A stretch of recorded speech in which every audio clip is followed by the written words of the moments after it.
Bonjour Annette Rollet. Bonjour Ça fait Monique. 8 ans maintenant que tu n'es pas revenue en France. Aujourd'hui, dans la presse française, on peut lire que l'Inde est un pays en plein développement. C'est la 10e puissance mondiale. La croissance est toujours aussi en expansion. Bien qu'elle se soit un peu infléchie ces dernières années, elle reste quand même un taux qui nous fait rêver, nous, ici en France. Il y a 5 ans, nous étions venus tourner en Inde un documentaire qui s'appelait « Quel avenir pour nous ?» Aujourd'hui, qu'est-ce qu'il en est après 5 années? Est-ce que le développement a fait baisser les inégalités? Le développement, il y en a eu un grand, mais à mon avis, au lieu de faire baisser les inégalités, il a approfondi le fossé entre les riches et les pauvres. Donc c'est mieux, mais c'est pire. Voilà, exactement. Qu'il y ait une amélioration, qu'il y ait plus de riches, en tout cas dans la ville, c'est sûr, mais à mon avis, il y a autant de pauvres, sinon plus. Donc le développement au niveau de la richesse a enrichi certains. La richesse va vers les riches, c'est ça le problème.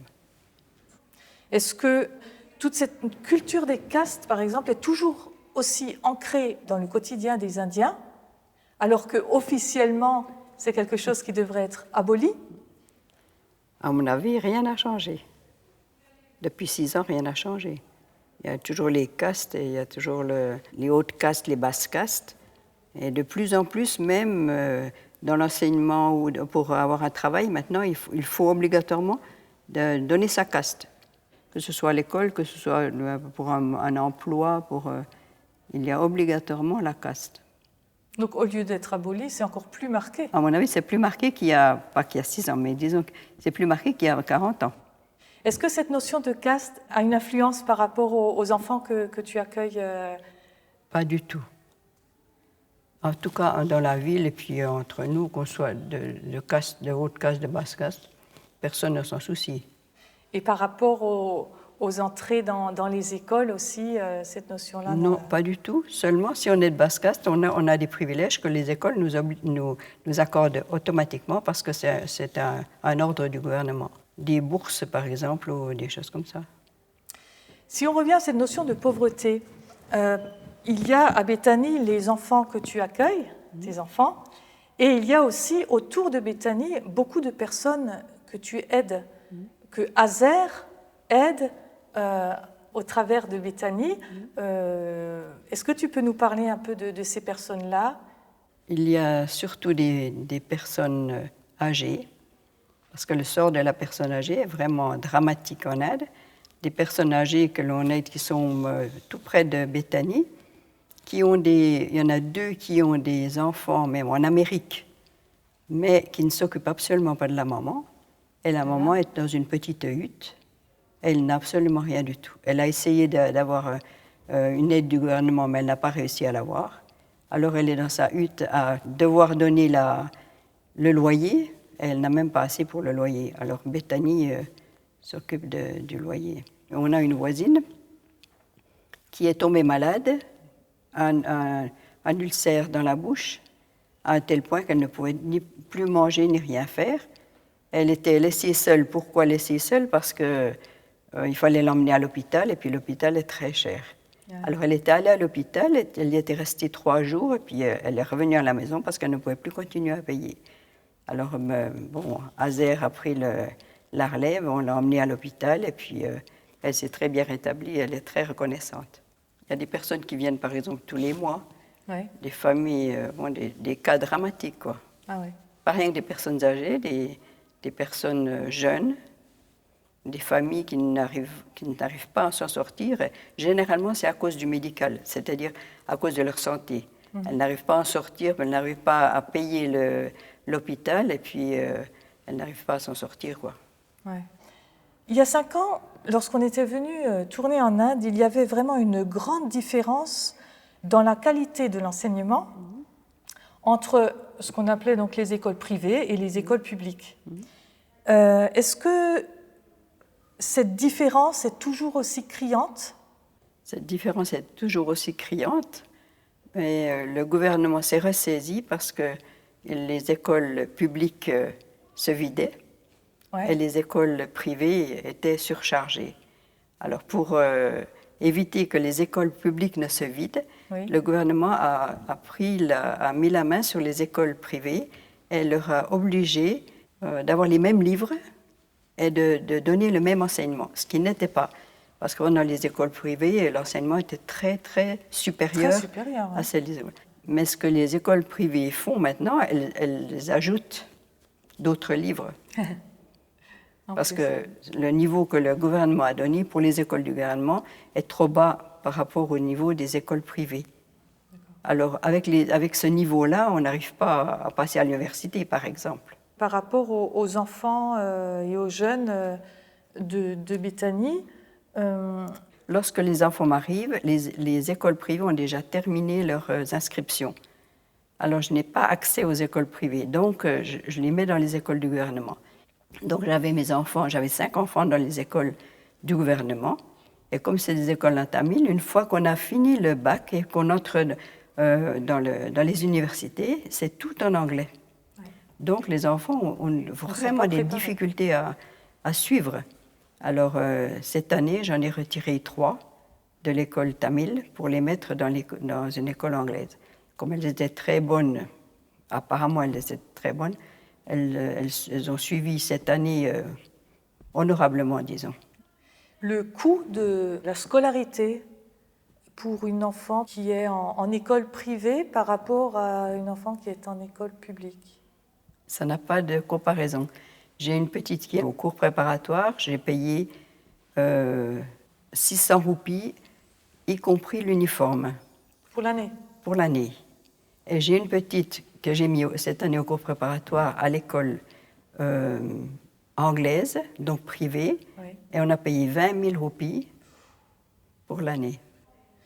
Et toi, ton souhait, en tout cas pour les enfants de Béthanie, ça serait c'est les faire étudier le mieux possible parce que leur avenir est dans l'éducation. Leur avenir est dans l'éducation. Ça, actuellement, tu as combien d'enfants scolarisés? Actuellement, j'en ai 9. Et combien sont encore dans le public, par exemple? J'en ai seulement 3 dans les écoles du gouvernement. D'accord. Et l'année prochaine, je n'en aurai plus que 2, et les 7 autres dans les écoles privées.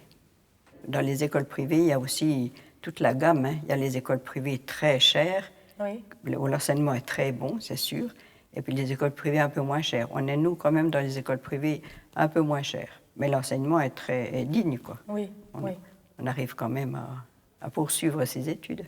L'enseignement dans les campagnes, un peu dès qu'on sort de la ville, est-ce qu'il s'est un peu amélioré ces dernières années? Un peu amélioré parce que maintenant le gouvernement qui voit ces écoles qui se vident a vraiment pris les rênes et il y a beaucoup plus de surveillance dans les écoles des campagnes. Mais enfin, l'enseignement n'est pas encore ce que ça l'est, mais il y a quand même des progrès. Je propose qu'on aborde un autre sujet, celui du logement. Est-ce qu'aujourd'hui, c'est toujours aussi difficile de se loger? Rien n'a changé, sinon c'est encore un peu plus difficile qu'avant. Donc là aussi, parce que les loyers ont flambé aussi. Il faut dire aussi que je suis à Tambara, mais que Tambara maintenant devient ville, donc ça doit jouer aussi. Mais en général, les loyers ont tous augmenté. Est-ce que tu peux nous donner quelques notions de loyer, par exemple, à côté de chez moi, une famille qui vit dans un petit appartement. Ils sont dans une pièce qui ferait, je pense, quelque chose comme 4 mètres sur 3 mètres. Ouais. Une toute petite cuisine, une petite salle de bain qui fait toilette en même temps. Ils ont mis leur lit à deux places, ouais. Une armoire, et c'est tout ce qu'ils ont comme place. Et ils payent 4 500 roupies. Alors que le salaire de la personne est à 12 000 roupies. Donc déjà, retirer 4 500 roupies pour le loyer. Plus, comme je vous disais, pour la petite qui va à l'école anglaise, retirer une fois par an 20 000 roupies. Et puis la deuxième qui va entrer à l'école anglaise aussi. Et puis il ne reste pas grand-chose. Ouais. Maintenant, tout à côté de chez nous, ils ont fait un bloc tout neuf avec plusieurs appartements, paraît-il très petit, mais tout neuf, un hall, une chambre à coucher, une cuisine et des sanitaires. Ah oui. 8 000 roupies. Une personne que je connais qui va déménager maintenant dans un appartement tout neuf. Il y a deux chambres, 15 000 roupies. Oh. Ça doit être encore plus compliqué pour toi par rapport aux enfants qui grandissent et qui vont devoir s'installer. Comment? Ben, justement, une de nos filles vient de se marier en février. Et comme son mari travaillait à Madras, ils ont cherché un petit appartement à Madras. Ouais. Mais il n'était pas capable de payer la location parce que ça fait 8 000 roupies. Et il est petit, c'est un petit appartement. Mais deux chambres quand même, alors il la partage avec son frère et puis son cousin. Ils arrivent Ils partagent le loyer. C'est difficile. Autrement, il ne pourrait pas faire tout seul. Par rapport aux enfants qui vivent à Béthanie, qui grandissent, qui vont ensuite s'installer, quels sont les besoins aujourd'hui? J'en ai qui cherchent des logements, mais en ville, bon, c'est toujours très difficile. Qui cherchent à changer de logement parce que le logement est insalubre, ça, mais Ouais. c'est vraiment très difficile. Et les enfants qui sont encore scolarisés, par exemple, qui vont faire des études un peu plus loin, ils ont aussi besoin de... Le prix du transport est presque aussi cher que le prix de la scolarité. Tu parlais tout à l'heure de la santé. Est-ce que, pareillement qu'à la scolarité, on trouve toujours cet écart entre les hôpitaux privés et les hôpitaux publics, ou est-ce qu'aujourd'hui, ça s'est amélioré? Moi, je crois que l'écart est encore plus grand qu'avant. Par rapport à il y a 6 ans, par exemple, on avait donné le prix d'une césarienne, Oui. hein, il y a 6 ans, 12 000 à 15 000. Oui. Là, j'ai une de mes filles qui va accoucher en juin, probablement par une césarienne. Et bien, le prix est 50 000, sans compter ce qu'elle a déjà dépensé avec les échographies, avec les labos et tout. Donc là, on parle d'un hôpital privé. Un hôpital privé, oui, mais qui n'est pas le plus cher. On a jusqu'à 100 000 pour une césarienne, c'est tout. Et par exemple, le salaire moyen de cette je famille? crois 14 000. 14 000. Et ils ont un enfant aussi qui va à l'école anglaise, donc... Dans ces hôpitaux publics par rapport aux hôpitaux privés, est-ce que la qualité des soins est très différente entre les deux? Oui, la qualité des soins est très différente. Et dans les hôpitaux publics, c'est presque gratuit. Je ne vais pas dire gratuit, presque gratuit. Mais généralement, je ne devrais pas le dire, mais on ne s'occupe pas de vous. Sauf si vous êtes conduite par quelqu'un qui vous introduit auprès d'un docteur et tout ça. Et encore, ça se fait sous la table, mais encore, on a payé quand même le docteur. En plus de cela, que dans les hôpitaux du gouvernement, ils ne sont pas toujours tout près de votre maison. Ah. Et obligatoirement, il doit y avoir quelqu'un qui assiste le malade, qui lui donne à manger, et quelqu'un qui apporte le repas à celui qui assiste. Il faut quelqu'un qui se mette en congé pour assister les deux. Et ça pose des problèmes en chaîne. Oui, en chaîne. Des problèmes en chaîne. Au niveau du suivi médical des personnes, par exemple, le nombre de médecins qui ont leur cabinet en ville, est-ce qu'il y en a assez? Est-ce que c'est toujours un vrai problème de se faire soigner, même pour les petites affections? Si vous avez de l'argent, ce n'est pas du tout un problème, c'est même plus facile qu'ici.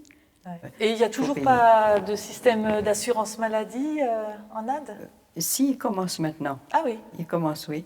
C'est-à-dire, tout dépend de l'entreprise dans laquelle vous êtes. Alors, certaines entreprises vous donnent des facilités, mais à condition que vous alliez dans l'hôpital de leur choix. Ah. Vous n'avez pas le choix de l'hôpital. D'accord. Donc, c'est rattaché à l'entreprise, en fait. Oui, c'est rattaché à l'entreprise. Cette assurance maladie. Donc, il faut déjà être salarié d'une entreprise qui l'est. Mais pour les personnes qui ne sont pas salariées, il n'y a pas d'accès à une couverture santé. Non. Donc, pour toutes les personnes qui sont dans une situation de scolarité, qui n'ont pas encore de métier, ou les personnes qui sont pauvres, il n'y a pas de facilité d'accès aux soins. Quoi. Ça n'a pas changé, ça. Ça n'a pas changé. Il faut dire qu'en Inde, par exemple, si votre voisin a eu le même rhume que vous, et s'il est allé chez le médecin et que le médecin lui a donné une ordonnance, vous prenez cette ordonnance, vous allez à la pharmacie, aucun problème, ils vous donneront et vous suivez le même traitement. Ah oui? Oui. Ouais, sans consultation? Non. Et par rapport aux personnes qu'Azer aide dans ce rayonnement qu'a Béthanie dans la ville, est-ce que là, tu ressens un besoin par rapport à des cas de santé, de maladies. Là, il y en aura toujours. Ouais. Parce qu'il y en a toujours qui me sollicitent. Je fais Ils avec viennent les moyens. spontanément chez toi. Ils viennent assez. Surtout si on aide quelqu'un, ça se redit, Ah oui. ils viennent. Alors, bien sûr, on fait avec ce qu'on peut, quoi. Mais il y a beaucoup de cas. Quand ils tombent malades, leurs enfants tombent malades. Et les enfants tombent malades, sont vraiment très, très souvent malades. À cause Je ne sais pas, le climat du peut-être. climat, la pollution. La pollution, peut-être certainement. Beaucoup plus que quand mes enfants étaient petits, par exemple. Ouais. Tous les enfants, ils ont des problèmes respiratoires très importants. Qui nécessitent hospitalisation. On ne va pas dire hospitalisation, parce qu'ils n'hospitalisent pas rapidement, hein. Ouais. Mais un suivi médical, disons. Oui, un suivi médical. Alors, déjà, rien que le fait d'aller à l'hôpital, il faut prendre soit un bus, soit une petite auto. Ça fait aussi des frais pour les personnes qui n'ont rien du tout. Par rapport à la question du mariage, c'est forcément un aspect qui te concerne, puisque à Béthanie, c'est en majorité des filles que tu reçois sous ton toit. La tradition du mariage, entre guillemets, arrangé, comme on dit, c'est-à-dire que les parents choisissent le conjoint pour leur enfant. Est-ce que cette notion a un petit peu changé? Oui, ça a évolué. Ah oui? Ça se fait encore, mais de plus en plus, les écoles sont mixtes. Ah oui. Donc, ça produit obligatoirement des rapports entre les garçons et les filles. De plus en plus, c'est des mariages qu'ils appellent le mariage par amour, mais c'est vraiment mal vu. C'est mal vu? Oui, c'est mal vu. Mais on commence à l'accepter. Ah oui. Dans la ville, hein, je dis. Oui, pas dans les villages. J'imagine que dans les villages, c'est encore bien c'est encore très reculé. Le mariage est très cher, puisqu'il y a beaucoup de choses à payer de la part des parents de la fille, la dot, une partie de la cérémonie, enfin tout ça. Est-ce que c'est encore dans la culture de cette manière-là, ou est-ce que cet aspect-là a aussi changé? Oui, rien n'a changé. Ça n'a pas changé. Sinon avec l'évolution de la vie, on peut dire, au contraire, c'est même pire. Parce que maintenant, un mariage, avant on pourrait faire un mariage un peu simple. Ah, maintenant, de plus en plus, les mariages sont de plus en plus des shows, comme on dit. Donc, qui coûtent plus cher. Donc, ils coûtent plus cher. Et au niveau des filles de Béthanie, comment ça se présente pour... Au niveau des filles de Béthanie, on est quand même obligé de suivre un petit peu On ne fait jamais des grands mariages, mais quand même, quand je pense aux mariages qu'on faisait il y a 10 ans et les mariages qu'on fait maintenant, on a aussi évolué. Eh bien, merci beaucoup, Annette, pour ce partage.